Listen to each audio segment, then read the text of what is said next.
Good morning students. आजपासून आपण आपलं ऑनलाईन लेक्चर सुरू करतोय थिअरॉटिकली. ह्याच्या आधी मी तुम्हाला ड्रॉइंगचे व्हिडिओज पाठवलेले आहेत. थिअरी आपण आजपासून सुरू करतोय आणि आपल्या थिअरीचा पहिला भाग आहे आधुनिक वेल्डिंग. वेल्डिंग वेल्डिंग म्हणजे काय? वी नो इट वेरी वेल. बरोबर.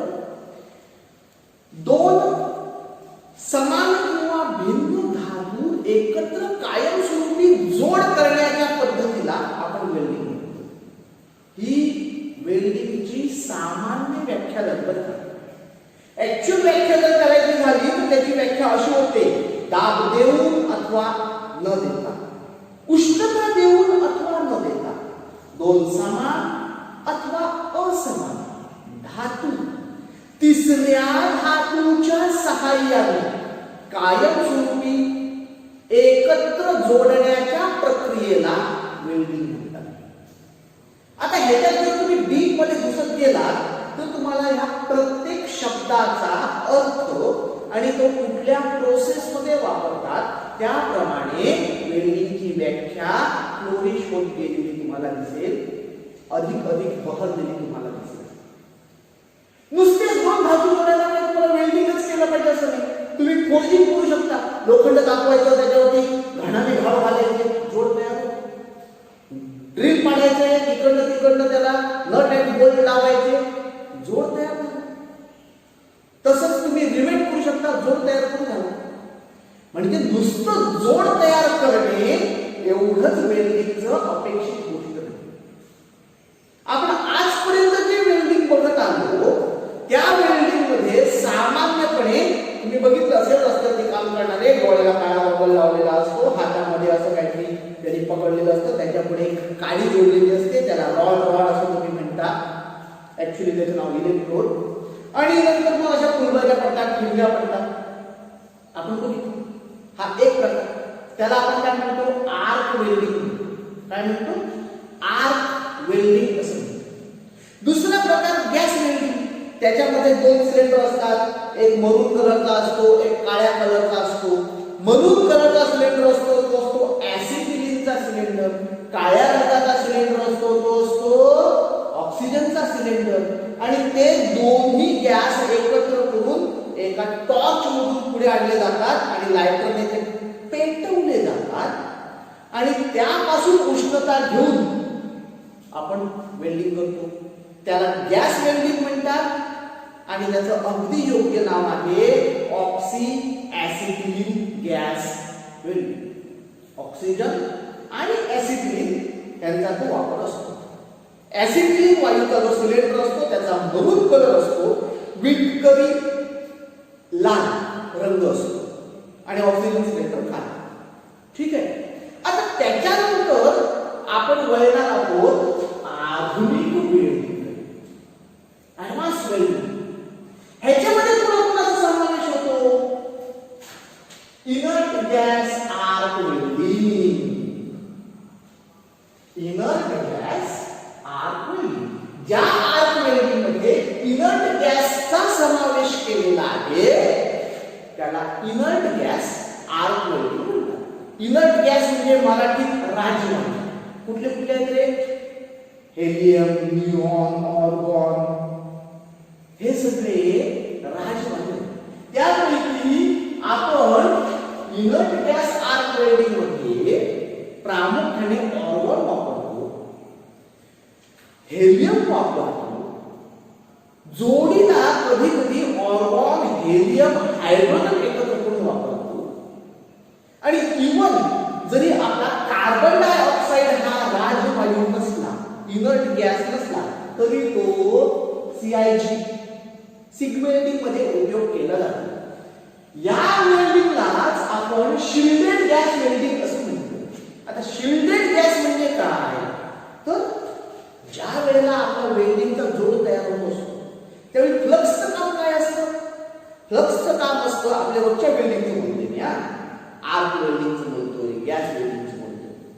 तर त्याच्यात आपण फ्लक्सचा वापर करतो, कोटेड इलेक्ट्रोडचा वापर करतो. फ्लक्सचं काम काय असतं की ज्या वेळेला जोड तयार होत असतो त्यावेळेला समजा दोन लोखंडाचे हे पीस आहेत, हे पीस मी जोडणार आहे, तर ते पीस ह्यांच्या कडा आपण तापवतो रेड हॉट, जवळपास त्या वितळवतो आणि त्याच्यामध्ये तिसरं मटेरियल इलेक्ट्रोड आपण पेनिट्रेट करतो, भरतो आतमध्ये आणि ज्या वेळेला हे लोखंड पातळ झालेलं परत घट्ट होतं त्यावेळेला त्याचा एक संघ मजबूत जोड तयार होतो.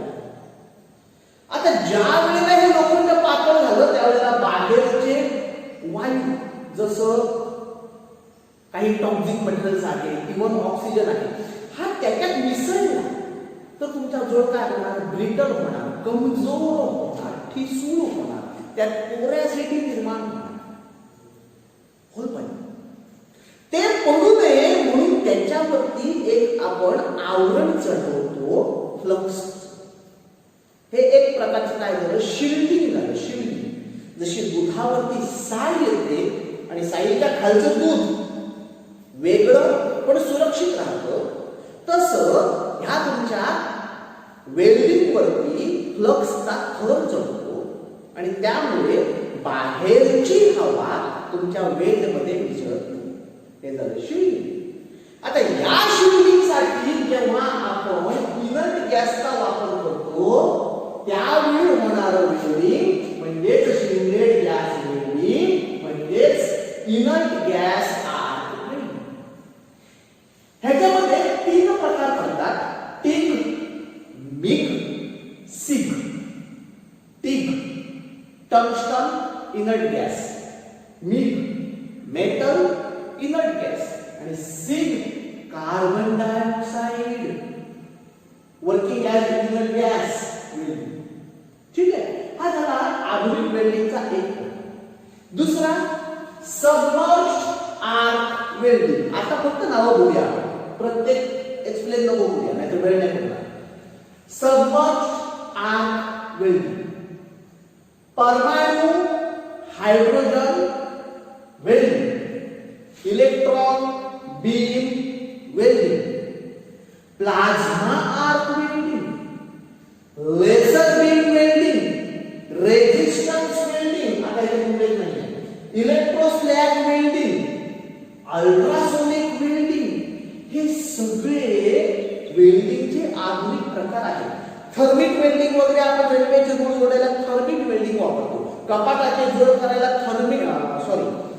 रेजिस्टन्स वेल्डिंग वापरतो, स्पॉट वेल्डिंग वापरतो. हे सगळे वेल्डिंग मध्ये झालेले नवीन प्रयोग आहेत, नवीन प्रकार आहेत, नवीन सुधार आहेत. जुन्या काळात वेल्डिंगला काय करायला लागायचं म्हणजे आपला आग वेल्डिंग करून झाल्यानंतर परत मशीन वर्क करायला लागायचं. तो वेल्डिंगचा पहिला स्लॅब काढून टाकायला लागायचा, एक्स्ट्रा एक्सेसिव्ह आलेलं मटेरियल ग्राइंडरवर घासायला लागायचं, गुळगुळीत करायला लागायचं. जॉबचं फिनिशिंग हे खूप महत्वाचं असायचं.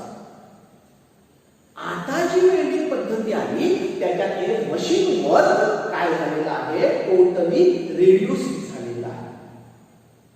सो तुमचं वेल्डिंगच होताना इतकं फर्निश्ड वेल्डिंग होतं, पॉलिश्ड वेल्डिंग होतं की तुम्हाला नंतरचं मशीन वर्क करावं लागत नाही. मग आता त्यातला आपण आज काय बघणार, टिग वेल्डिंग आणि मिग वेल्डिंग. पहिल्या पार्ट मध्ये फक्त टिग वेल्डिंग. टिग वेल्डिंगचं पूर्ण नाव काय सांगितलं मी, टंगस्टन इनर्ट गॅस वेल्डिंग. काय नाव सांगितलं,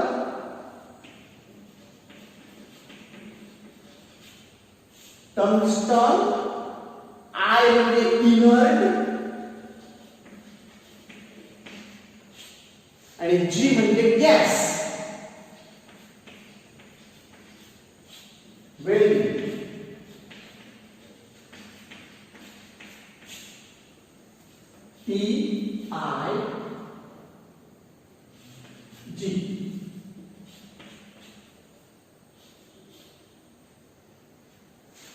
TIG TIG tungsten inert gas welding. ह्याच्यामध्ये इलेक्ट्रोड असतो तो टंगस्टनचा असतो आणि इनर्ट गॅस म्हणून आपण ऑर्गॉनचा वापर करतो. ह्याच्यामध्ये इलेक्ट्रोड असतो तो टंगस्टनचा असतो आणि इनर्ट गॅस म्हणून आपण ऑर्गॉनचा वापर करतो. ठीक आहे. काय काय लागतं याच्यासाठी टिक वेल्डिंगसाठी? HF unit. HF युनिट म्हणजे हाय फ्रिक्वेन्सी युनिट.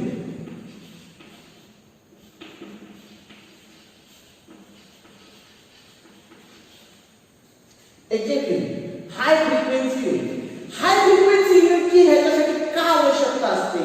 तर आपण रोजचं जर वेल्डिंग बघितलं तर आपण आत वेल्डिंग करत असताना इलेक्ट्रोड असा टेकवतो, उचलतो, 3 mm पर्यंत गॅप तयार करतो आणि आत निर्माण होतो. ह्याच्यामध्ये तुम्हाला युनिट आर्क तयार करत असताना तुमचा इलेक्ट्रोड टेकवायचाच नाही. इलेक्ट्रोड न टेकवता आर्क पेटवण्यासाठी तयार करण्यासाठी तुम्हाला हाय फ्रिक्वेन्सी युनिट लागते. ओके. पहिलं झालं HF युनिट.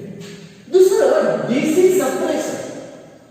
हा एक विशेष भाग आहे. आता काय सांगतो तुम्हाला, तुमचं टिक जे चालतं tick welding tungsten inert gas, ह्याच्यासाठी तुम्ही एसी ट्रान्सफॉर्मर वापरू शकता, रेक्टिफायर वापरू शकता, डीसी जनरेटर वापरू शकता. आता ज्या वेळेला तुम्ही एसी युनिट वापरून काम करणार आहात त्यावेळेला एसी आणि DC unit at a time चालू शकत नाही. मग अशा वेळेला डीसी कंपोनेंट मार खातील. ते मार खाऊ नये, डॅमेज होऊ नये म्हणून आपण काय वापरतो? DC suppressor. काय वापरतो? DC suppressor. त्याच्यामुळे तुम्ही तो एसी वरती वापरू शकता. काय? टिक. सिलेंडर. सिलेंडर तर लागणार आहे इनर्ट गॅसचा. आता ही रचना बघायला काय काय आहे तुम्हाला दिसेल. हा आहे आपला सिलेंडर, ऑर्गॉनचा सिलेंडर. ठीक आहे. त्याच्यात आपण इनर्ट गॅस भरलाय ऑर्गॉन. हा रंगाने निळाच असतो, आकाशी असतो किंवा निळा असतो. साधारणपणे 51 इंच उंच असतो, म्हणजे 4.25 फूट उंच असतो. बाहेरून त्याचा व्यास 9 इंच असतो. आतला व्यास 8.5 इंच असतो, म्हणजे एका भिंती एवढा झाला. जरा कमी 8.5 इंच आतून असतो, म्हणजे साधारणपणे 5 mm जाडीचा ह्याचा काय आला? सिलेंडर.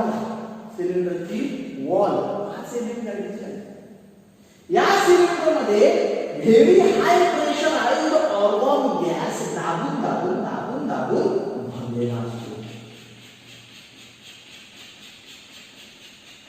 समजून का शिल्लक आहे? आता जेवढा हा प्रेशराइज करून भरला त्याच प्रेशर तुम्ही वापरू शकत नाही. जसं आपल्या घरातला एलपीजी सिलेंडर ज्या प्रेशरने भरला त्या प्रेशरने आपण पेटवायला वापरू शकत नाही, स्फोट होईल. मग त्यासाठी आपण काय वरती बसवलेला असतो? गॅसला रेग्युलेटर बसवतो.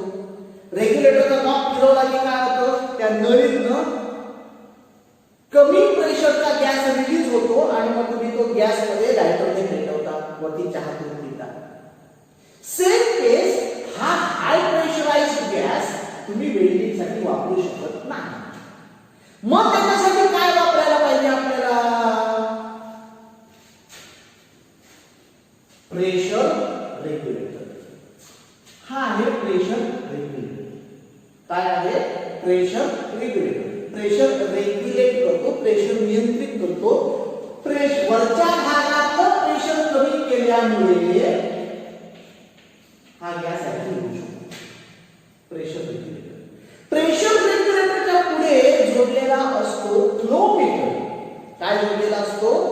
Flow meter. फ्लो फ्लो प्रवाह. Flow meter. फ्लो मीटर 2 प्रकारचे असतात.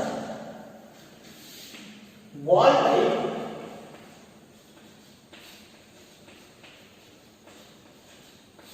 आणि needle type.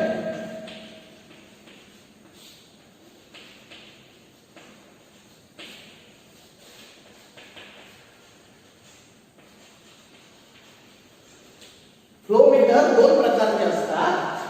Ball type flow meter आणि needle type flow meter.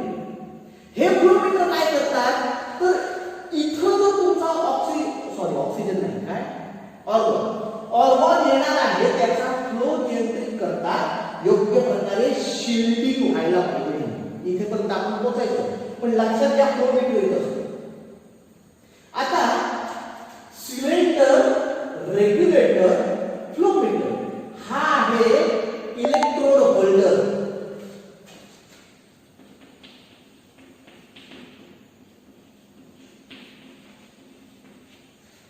Electrode holder ज्याच्यामध्ये आपण इलेक्ट्रोड पकडतो. इलेक्ट्रोड कुठला असणार आहे? टंगस्टनचा. टंगस्टनचा इलेक्ट्रोड. हा हा हा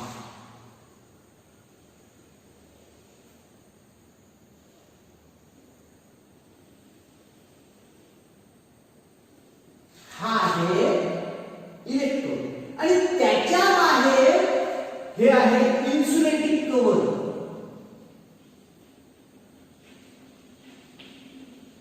आणि हे आहे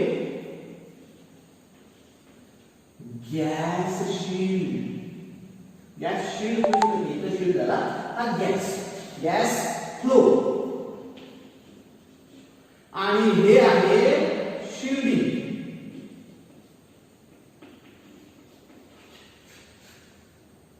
हा जॉब, हा ट्रान्सफॉर्मर. आता ज्या वेळेला तुमचा ऑर्गॉन गॅस त्याच्या रेग्युलेटर मार्फत रेग्युलेट होऊन फ्लो मीटर कडून पुढे येईल त्यावेळेला तो होल्डर मध्ये होल्डर आपण कसा जोडलेला आहे? टंगस्टनचा जोडलेला आहे. इथपर्यंत पोहोचेल. ट्रान्सफॉर्मर मार्फत त्याला इलेक्ट्रिक सप्लाय दिला जाईल जे इन्सुलेटिंग कव्हर आहे. शॉक लागण्याचा विषय नाही. आणि हा गॅस ह्याला म्हणायचं वेल्डिंग टॉर्च. हे काय आहे?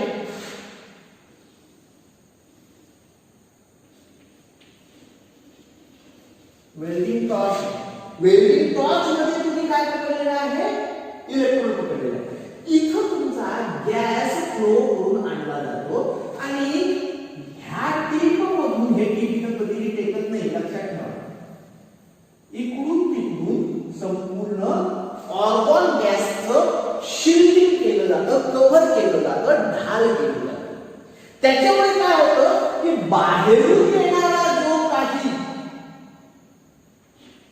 अन्य हवेचा परिणाम आहे, प्रश्न आहे, इन्सर्शन आहे, हे इथं तुमच्या वेळेच्या बदल होत.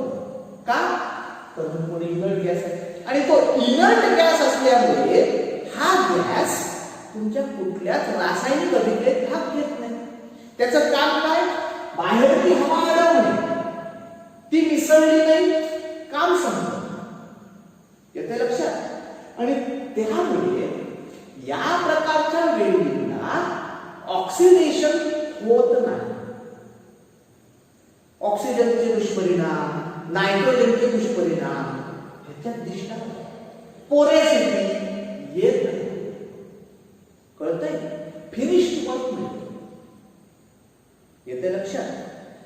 आणि यासाठी आपल्याला अजून काय लागतं? सिलेंडर झाला, फ्लो मीटर झाला, वेल्डिंग टॉर्च. वेल्डिंग टॉर्च मी तुम्हाला सांगतो. वेल्डिंग टॉर्च दोन प्रकारची असते, हाय प्रेशराइज्ड आणि लो प्रेशराइज्ड. जी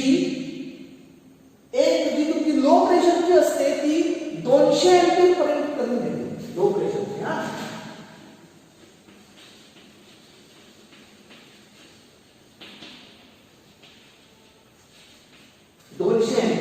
आणि ही 200 एम्पियर पर्यंत करंट घेणारी वेल्डिंग टॉर्च ही हवेनेच थंड होते.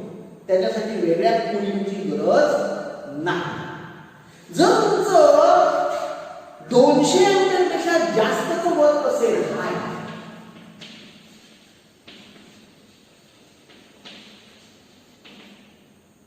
more than 200 ampere up to 600 ampere, तर तुम्ही जो वेल्डिंग टॉर्च वापरता तो वॉटर कूल्ड, पाण्याने थंड होणारा, त्याला कूलिंग सिस्टीम असते पाण्याची, त्याच्या भोवती पाणी फिरवलं जातं. वॉटर कूल्ड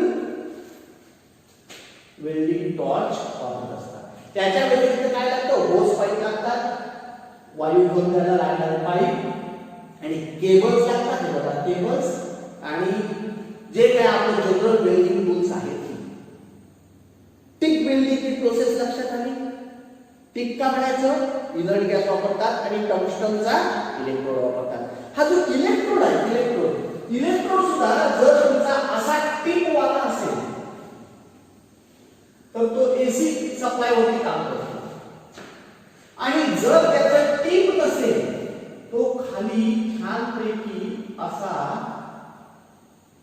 गोल असेल तर तो डीसी सप्लाय वर काम करतो. लक्षात घ्या, एसी सप्लाय वर काम करणारे इलेक्ट्रोड टंगस्टनचे हे कोनिकल टिपचे असतात, आणि डीसी सप्लाय वर काम करणारे हे बॉल टाइप असतात. इलेक्ट्रोड मध्ये पण फरक मी तुम्हाला सांगितलेले आहे. आता प्रश्न आला की शिल्डिंग गॅस का वापरायचा. शिल्डिंग गॅस मुळे नेमका कुठला फायदा किंवा तोटा होतो. तर तोट्याचा विषय नाहीये, आपल्याला होणारे फायदे बघा. शिल्डिंग गॅस वापरल्यामुळे आतमध्ये उष्णतेचं विभाजन होतं. आता इथे जो आर्क तयार होतो तो आर्क या शिल्डिंग गॅसमुळे सगळीकडे पसरतो. त्याच्यामुळे काय होतं तर पेनिट्रेशन चांगलं मिळवायला त्याचा उपयोग होतो. दोन, आर्क स्थिर राहतो, फरफरत नाही.